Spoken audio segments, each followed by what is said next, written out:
Hey, good morning. I'm Cheryl Casoni. I'm in for Maria Bartiromo. It's Wednesday. It's August 23rd, 8 a.m. on the East Coast, and it is time for the hot topic of the hour.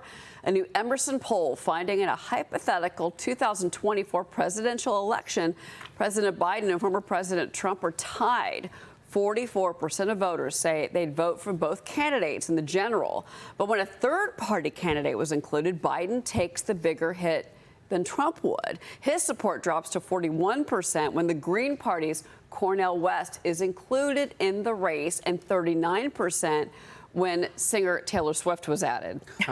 Yes, because Taylor would be an interesting president. Anyway, Trump's support holding at 42% in both of those hypothetical matchups. All right, Tiana, what do you say? If you say Taylor Swift for president, you're my hero. But you know, Trump 2 times in a row did well with those double haters, but he really won them in 2016 when he was running against Hillary Clinton, arguably the worst general election candidate.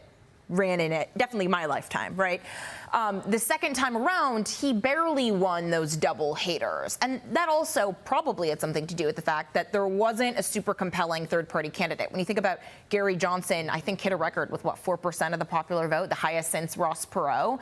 This time around, you know, Trump world is so terrified of no labels running a candidate, and I don't fully understand why. Because it seems like there's a lot of space to be taken by Biden, because Biden originally ran as, I am the return to normalcy. I am not nearly as far left as Bernie or Elizabeth Warren, so elect me because I am electable and because of decency, my norms, respect, all of that. And that is obviously not how he has governed. And most importantly, we see the economy having an upward effect for Trump in these swing states he needs, right? Arizona, where the GOP has basically given up, right? It's chemtrail Kelly Ward and Carrie Lake and just a bunch of sore losers. Trump is still coming ahead of Biden in some head-to-head polling in Arizona because the inflation crisis is so bad.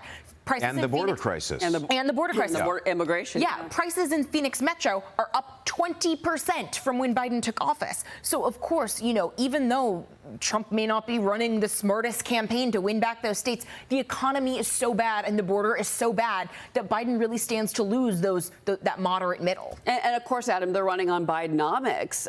But I think I'm glad she brought up the issue of immigration. That is the one thing that seems to be the weakest spot for President Biden. Yeah, right well, now. So anybody that's going to run against him. I know, Bidenomics.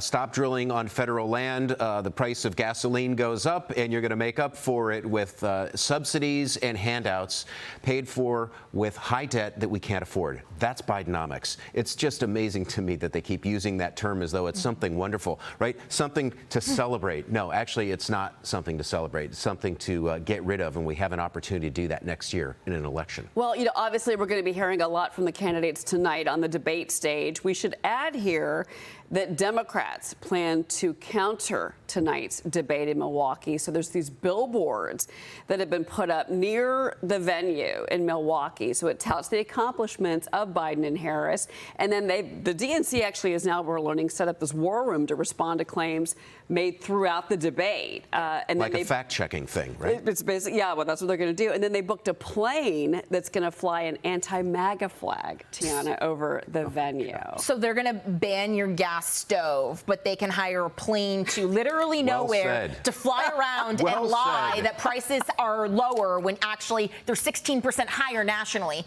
than when Biden took office, right? It's just lies, lies, lies. Look, the best thing that Democrats have going for them is what they had going for them in the midterms, which is Republicans, betting on Republicans choosing poor candidates, poor candidate quality, and abortion, right? But we'll see how these candidates perform tonight. Maybe you do get more people like DeSantis and Vivek Ramaswamy saying, we're all for states choosing for themselves, but the overturning of Roe means that the issue is back to the states. It will not be decided at the federal level, and that will be a winning message for Republicans. But I have a feeling abortion is going to come up tonight, Tiana. I think it's one of the it'll things come up. Yeah, along with immigration. Well, and actually, I'm going to make a prediction. Not only will it come up tonight, abortion is going to come up on about October 15th, especially if the then Republican candidate is ahead in the polls. October 15th next year, all of a sudden the DNC is going to say, okay, bring out the abortion playbook, and they are going to go hard, and they are going to scare the suburban women, and that's going to become the pivotal issue. It shouldn't be. And the Republicans need those suburban